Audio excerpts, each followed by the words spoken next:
hello to everybody. And also on the Black Financial Channel, theblackfinancialchannel.com. Make sure you subscribe. Our goal is to help you succeed financially and to get ahead. And so I want to start my day off by welcoming you and saying good morning to everybody.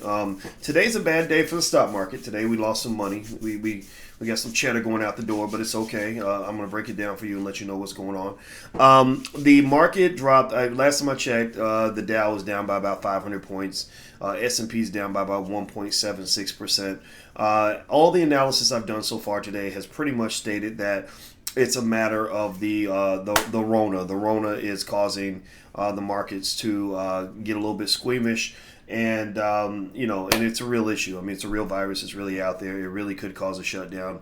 I think that the market's wondering what the reaction is going to be, especially if you imagine that the virus was still pretty strong and Democrats are in office, because it's become kind of a political thing. And so it's going to be interesting to see how that plays out. The website is theblackfinancialchannel.com, theblackfinancialchannel.com. Somebody type that in so others can see it. So here's what else I'm seeing. One thing I want to do today is I want to go and actually dig and find the actual numbers, like the specific numbers. I noticed that they don't give me enough information in a lot of articles to tell me what's really going on with with the virus. First of all, they'll tell you the number of new cases, or they'll tell you that there are more cases, which again, more cases is different from more hospitalizations, which is different from more deaths. Because remember, most people that get the virus don't die. But then also, I'd like to know specific numbers. I see them say we've had a surge. This is a record high. I like to see the numbers, and the main reason is because the numbers. I still haven't reconciled the numbers with the magnitude of the danger, the magnitude of the alarm. And I'll say that meaning that I think 122,000 people died from the virus, and I think that's 1 out of every 2,777 people, or approximately something like that. So so it's like if you know that there's almost a 1 in 3,000 chance, or 1 in 2,700 chance that something's going to kill you. I don't know what the odds are of dying in a car crash on a given day, but they're probably close to that. I know that the odds of dying of things like heart disease or diabetes is actually higher than 1 in 2,700, right? So the question is, what's the difference between the real danger and the perceived danger? And I know some people they're very emotionally attached to their view of the world, don't like to hear data and numbers and facts, but that's what you got to work with when you're figuring out sort of how to manage this thing. And so the stocks that got hit the hardest were typically stocks that benefit from the recovery. I don't worry about that one bit, because and the reason I know that there's nothing to worry about is because they're going to come out with this thing called a vaccine, and when the vaccine comes out, the vaccine is not going to have the medical effects of the vaccine will not come close. Would not even come close to the psychological effects of a vaccine. A lot of economic stimulation is driven largely by how comfortable people feel, how confident people feel, how safe people feel. And sometimes how safe you feel may have nothing to do with how safe you actually are. Sometimes how safe we feel is not the same as how safe we actually are.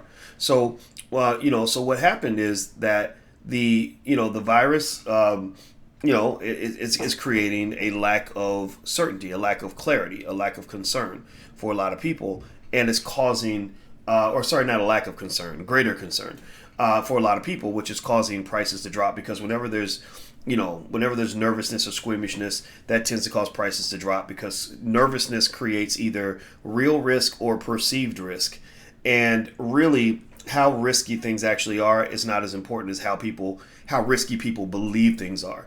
Right? Remember, with risk, there's the real risk that's out there. It's like if you watch the news and you live in New York City, you see 3 people got shot today, you could go out of your house thinking somebody might shoot me today. But the odds of you being shot on a given day in New York are pretty low. Even Chicago. Chicago had, just tons of homicides last week. It was really, really sad weekend. Over 100 people got shot on Father's Day weekend. Right. And but in Chicago, most people I don't know anybody who's been shot and killed in Chicago. Most people in Chicago don't know anybody who in the last year or so was shot and killed. So the difference between the actual risk and the perceived risk can be two different things. So I think that right now we're operating with perceived risk. Gary, Indiana loves you. I love you too. I'm married a woman from Gary, so ain't nothing better than a beautiful black Gary woman. I tell you that.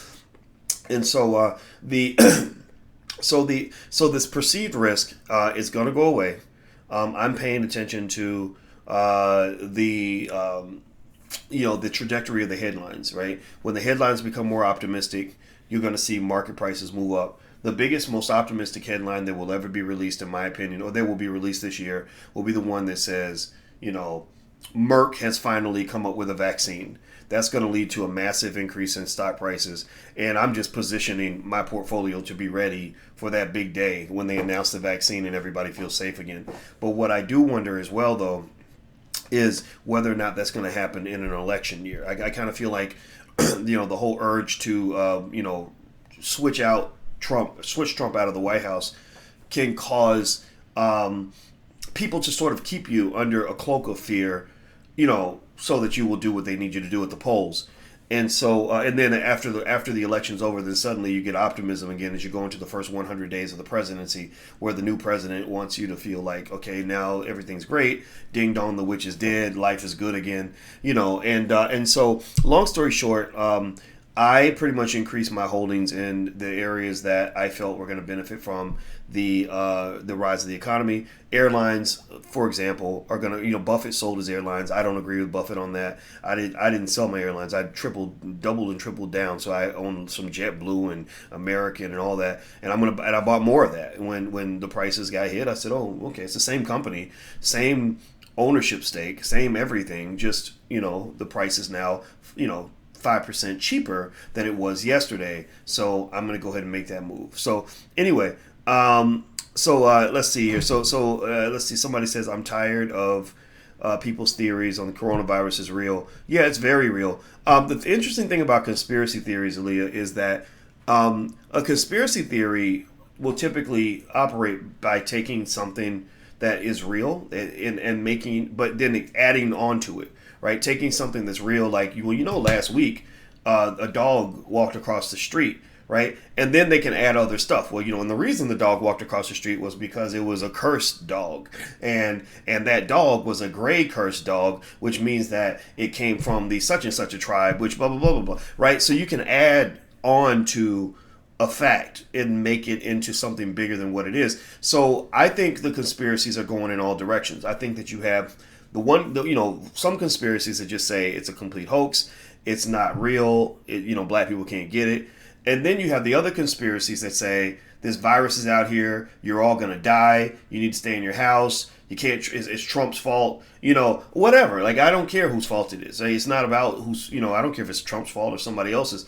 It's more so about getting to the bottom of it. And I think that that's the issue that we have to aim for, right? Nobody would ever debate that the virus isn't real. But the question is, do you have a greater likelihood of dying from that virus than you have of dying from all the other things that could have killed you 3 or 4 months ago? You felt safe in January. You feel unsafe in June. Do you really think the world has changed that much between January and June, right? I think that becomes the question. That becomes the issue that you have to address, right? And so if you want to know what my political spin is, whether I'm a Trump supporter or a Biden supporter, I'm not a supporter of anything. I'm not Democrat. I'm not Republican. I'm just black, and I'm black every day of the week. And I think anybody who puts it in a Trump or Biden box, unfortunately, those are not mature people. Those are not smart people. Those are people that have been, honestly, my opinion is I think they might have been a little bit brainwashed. And I think at the end of the day, the $1 million question you must ask yourself is, if Trump is in office, is my family going to be better off? If that's the case, then vote for Trump. Or ask yourself, if Biden is in office, will my family be better off? If that's the case, then vote for Biden, right? I happen to be of the view that neither one of these people care anything about my family. And I am under the view that neither one of these people really wants me to do well. I'm under the view that they're going to take care of themselves before they ever take care of me. So whether I like one politician or another is not nearly as important as the fact that I like myself. and I like my family, and I want to see them do well.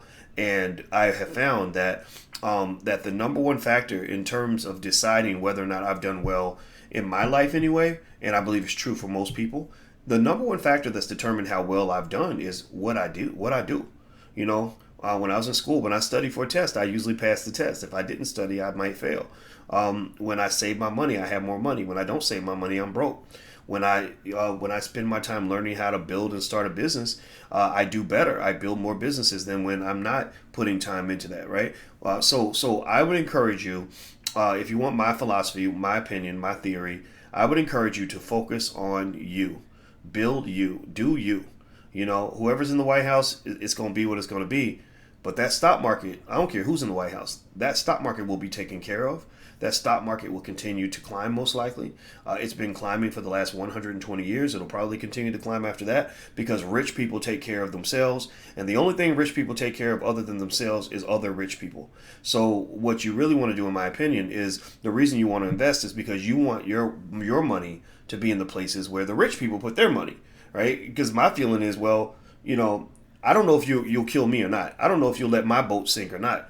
But I know that if we're on the same boat, your chances of letting that boat sink are much lower than if I'm on a boat by myself. If I'm on the Negro boat and you're on the white man's boat, well, I want a seat on your boat too, so that we're on the same boat, because I know that you're going to do what's best for yourself. So maybe I'm cynical, but I tend to believe politicians are a bunch of selfish bastards, and that's I'm sticking with it. That's my story. I'm sticking with it. All right, so if you guys want a stock pick of the day, American. I like American Airlines. PayPal is another stock I just added today. If you want to see more stocks that I pick, feel free to join the Black Stock Market Program. I give guys access to everything I'm buying, all that stuff. So feel free to go to theblackstockmarketprogram.com. The first month costs $1, so you can do a $1 trial for the first 30 days. It's really, really good. That's theblackstockmarketprogram.com. So I'm out of here, guys. Have a good day. Thanks for hanging out, and I'll talk to you soon. Be good. Peace.